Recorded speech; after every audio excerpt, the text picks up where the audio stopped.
Des fonds furent collectés par des membres de l'école du sabbat en Californie pour envoyer une équipe missionnaire en Australie. L'intention était de commencer l'œuvre en Australie, mais Dieu avait d'autres projets en réserve. Dirigée par Stephen Haskell, l'équipe fit une halte en Nouvelle-Zélande pendant 4 à 5 jours en cours de route en 1885. Impressionné par la gentillesse des gens et les bibliothèques de la ville, Haskell commenta que les gens devaient être intéressés par l'apprentissage et seraient donc de bons candidats à l'apprentissage des vérités bibliques.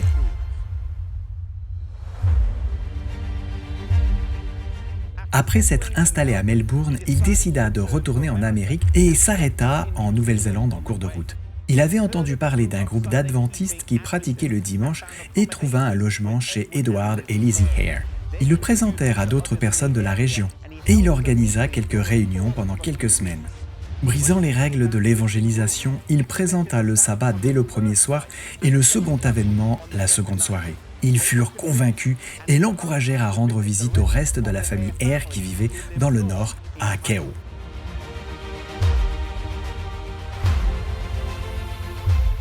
Décidant de ne pas retourner aux États-Unis, il resta avec la famille Hare à Kew, à environ 250 km au nord d'Auckland. Cette région est riche en histoire religieuse, méthodistes, anglicans, catholiques et adventistes du 7e jour ayant leurs racines dans la région. C'est là qu'il rencontra le patriarche de la famille, Joseph Hare, un membre de l'organisation protestante irlandaise d'Orange avec sa famille qui vivait dans une maison sur le monticule derrière moi. Il rencontra aussi son fils Robert et tous deux furent prédicateurs. Haskell fut invité à prendre la parole et le fit pendant 3 dimanches consécutifs ainsi que des réunions en soirée et aussi des études bibliques pendant la journée à la maison.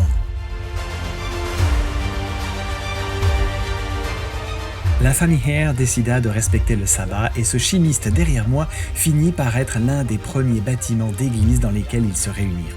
Robert, le fils, dut prendre une décision difficile. Il était fiancé. La maison avait été construite, les meubles commandés, mais sa future épouse s'opposait à ses nouvelles convictions. C'était le mariage ou le sabbat. Elle ne voulait pas se convertir et il ne voulait pas faire de compromis. Le mariage fut annulé et il partit pour l'Amérique afin d'étudier le pastorat à l'université d'Hillsborough.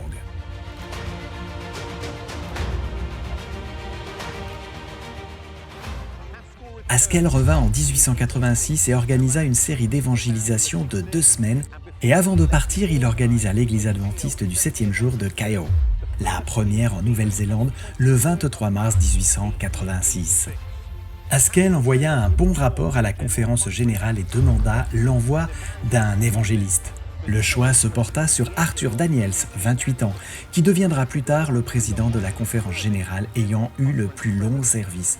Arthur Daniels emporta avec lui un chapiteau de 15 mètres carrés qui fut installé dans ce parc ainsi qu'un orgue à pédales. Avec sa femme, il s'installa dans une tente sur le site.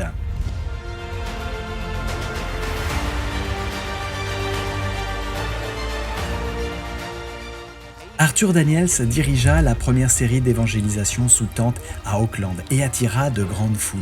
Au terme de 17 semaines de réunion, une école du sabbat de 78 membres vit le jour. Plus tard, une petite église en bois fut construite dans la rue McKelvey avec 67 membres fondateurs et le premier service eut lieu le 15 octobre 1887. Ce fut la première église construite dans l'hémisphère sud et se trouve encore aujourd'hui au sein de l'église adventiste du 7e jour de Ponsonby.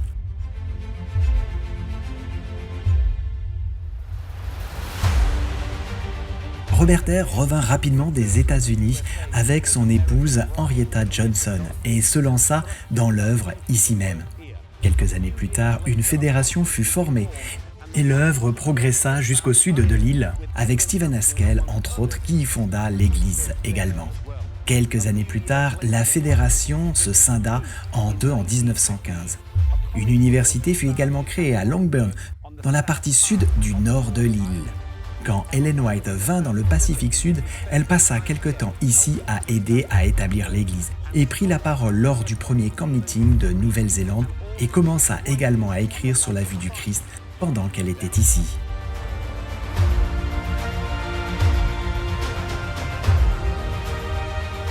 Et c'est ainsi que s'arrêta le voyage vers l'Australie, transformé en bien plus que quelques jours de repos. Dieu avait de plus grands projets que le repos et la détente. Le voyage de retour de Stephen Haskell en Amérique n'eut jamais lieu, et au lieu de ça, l'Église est née ici, dans ce beau pays. Parfois, nous avons de grands projets que nous voulons que Dieu accomplisse, et même si c'est bien de les avoir, nous devons toujours être ouverts à l'idée que Dieu puisse changer les choses, et nous souvenir de ce que dit Ésaïe, que ses voies sont plus élevées au-dessus de nos voies.